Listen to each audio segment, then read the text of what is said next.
Hi gang, Rob here. It's the afternoon of 19 November 2016.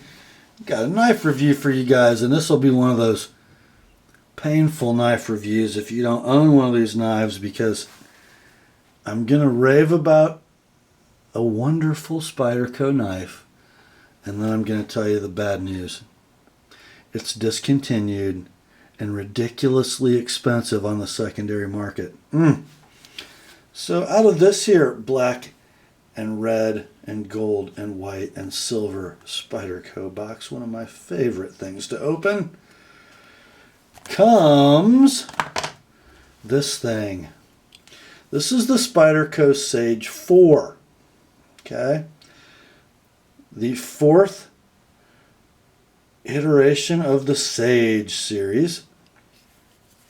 As you guys know by now, the Sage series from Spyderco is a 3-inch bladed, 4 3/16 inch handled, modern folding knife, leaf-shaped blade, S30V steel, and it comes now 5 ways, and each of the 5 versions of the Sage honor a significant knife designer in modern folding knife history. Okay, the Sage 1, we'll go over them again. The Sage 1 was the liner lock version with the G10 carbon fiber laminate scales in honor of Michael Walker and his liner lock. The second one featured the Reeve integral lock or titanium frame lock. That was the Sage 2. Then the Sage 3 had the Blackie Collins piston lock. And then there was the Sage 4, this one, featuring the mid-lock backlock, at least popularized by Almar, still shown in some current Almar offerings, that series of bird-named knives, the Osprey, the Falcon, the Hawk, and the Eagle. Okay, so in this knife, with a tip of the cap to the Almar knives, has a bolstered pivot end and then a natural material in the rest of the handle. In this case, we have titanium bolsters in a very fine satin finish, backed up by desert ironwood scales. Aren't they beautiful? Check out the chatoyance as that grain moves in the light. Just 2 really nice pieces of desert ironwood.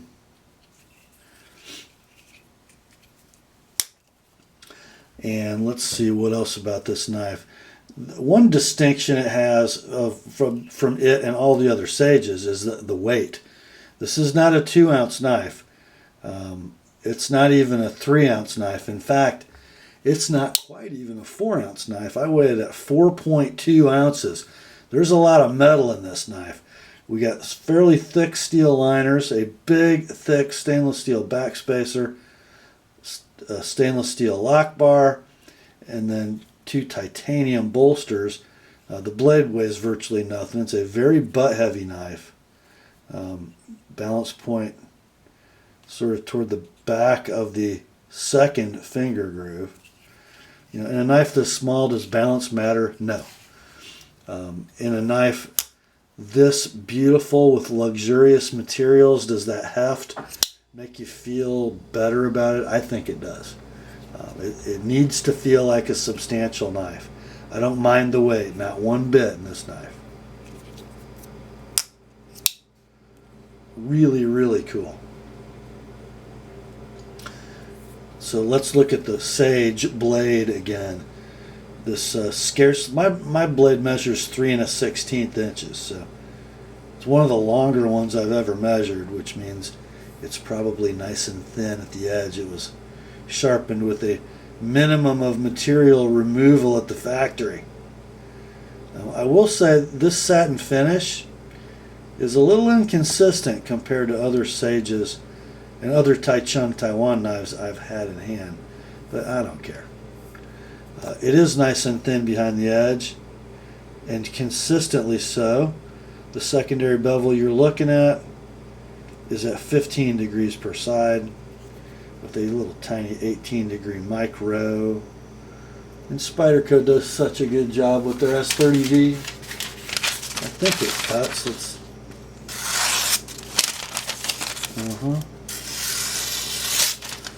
Yes. I wonder if it'll push. Yes. Nicely done. Very nicely done. You know, this I think is a little different knife than the rest of the Sages. This isn't a, I don't think this is going to be an EDC knife. It's just too doggone nice. And frankly, that fine satin on the titanium bolsters scratches very easily. So if you're anal and you don't want to be taking those bolsters off every week to resatin them, it's probably going to be a knife that you're pretty careful of. I know I am.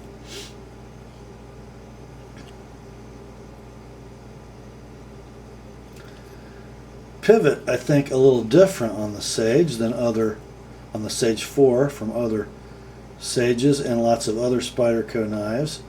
Notice, I don't find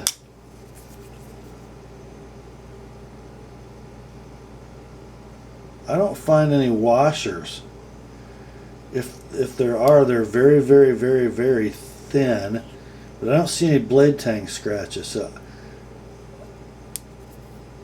there are something. I think there might be, you know, kind of mill relieved liners with emulated liners in the steel, or emulated washers left in the steel. I should have taken it apart before the video, but I will say this: it's got pretty free action. A super, super stiff back spring though. Now, I think this is really a knife you just sort of take your time with and sweep open, because it's a very strong spring. You can flick it open, but it really likes a little wrist.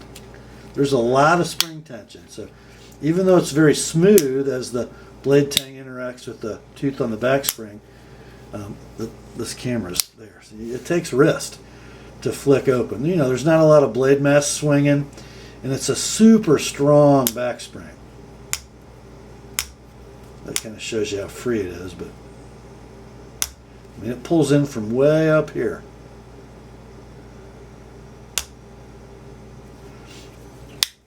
I think that means this is a really strong little knife. And also look how much that back spring tooth elevates before dropping it into that notch. Bang. That's almost as much spring sticking up as we would see on a cold steel triad lock of this size. Snaps in with authority. Fit and finish on this knife. You know, I do have a little knock on the quality of the satin finish, which, you know, that's Tai Chung. They do so many things right. A gorgeous fine satin is not one of them. Machining on the knife is just beautiful. Now, for a knife that's not hafted, meaning this knife isn't completely assembled with rough outer dimensions and then sanded and polished with everything already assembled. This knife has pieces that go together finished, and really, I mean, I can feel some transitions going across here from wood to liner, but they're very slight. They're certainly not visible.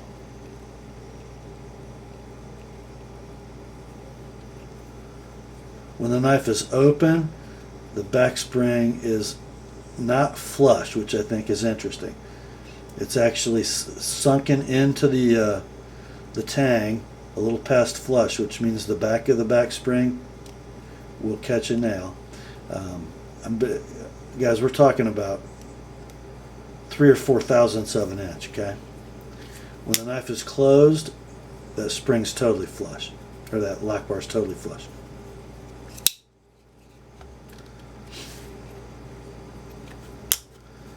So ergos on the Sage, we've talked about them before. They're just famous for a 3-inch knife. In all grips, even the reverse grip. You know, for a knife that's really a mule, a platform to showcase other people's designs. The Sage is a credible knife. It's just it's not a throwaway design. It's a really functional, all Spyderco design. And I just love how they did some things different, in weight, in construction with the 4, to make a really fitting tribute to Almar. Here's the bad news, guys. If you'll remember, when these knives sold new, I think they had an MSRP of $309, which nobody cares about what that means. They streeted retail new on knife websites for $180 to $190. They were discontinued. They didn't sell well. Let's face it. In our modern social media driven modern folder market, guys don't like lockbacks. They're not, they're too hard. They're too hard. They hurt my fingers because they like flippers, and you can hardly get that thing open, flipping it, and it doesn't have a thing back here, and there's no ball bearings, and there's old-fashioned wood. My grandpa had that, so they didn't sell well, and they were kind of expensive. Well, so they discontinued. Well, guess what? Guess what happened on the way to the bargain bin? You guys heard of a little company in Pennsylvania called Great Eastern Cutlery? Yeah, they seem to have sparked this silly traditional slip joint pocket knife renaissance. And they've been sort of sucking some modern folder guys in. Sucking them in. And then, there's that place up in Escanaba, that Bark River or some whatever. They got all these beautiful handles, and one of their most famous and featured materials is desert ironwood. And maybe those Bark River collectors have started looking at Spydercos. And the sad thing is, after the knife has been discontinued, there's become a huge demand for it. So these Sage 4s that you used to be able to buy for $180 when they were produced and they were in stock on your online retail sites, well, guys, now if you can find one, they regularly sell north of $300. I had some good buddies, some customers who were keeping their eyes out for me, and this one was found by my anonymous customer in Las Vegas at, there it is, Bond's House of Cutlery. There was the original price tag. I think somewhere on here, yeah. Somebody wrote DISC on the bottom of the barcode. Well, I didn't pay $309.95 for it. I think I paid like $278 plus had to pay sales tax in Nevada or maybe I just paid shipping, but I got like $285 in the knife. And I was happy to do it. I tried to buy one for most of a year for somewhere close to $200. And other than factory seconds, which are rampant on eBay, I just couldn't find one. So when my customer texted me about this one and sent me a couple pictures of those dazzling desert ironwood covers or scales, I just pulled the trigger, and I'm so glad I did. Just love that little knife. So, Nana Boo Boo, you can't catch me. That's all for this one, my friends. Grace to you and peace from God our Father and the Lord Jesus Christ. And remember, the word is sharp. Happy Thanksgiving, my friends.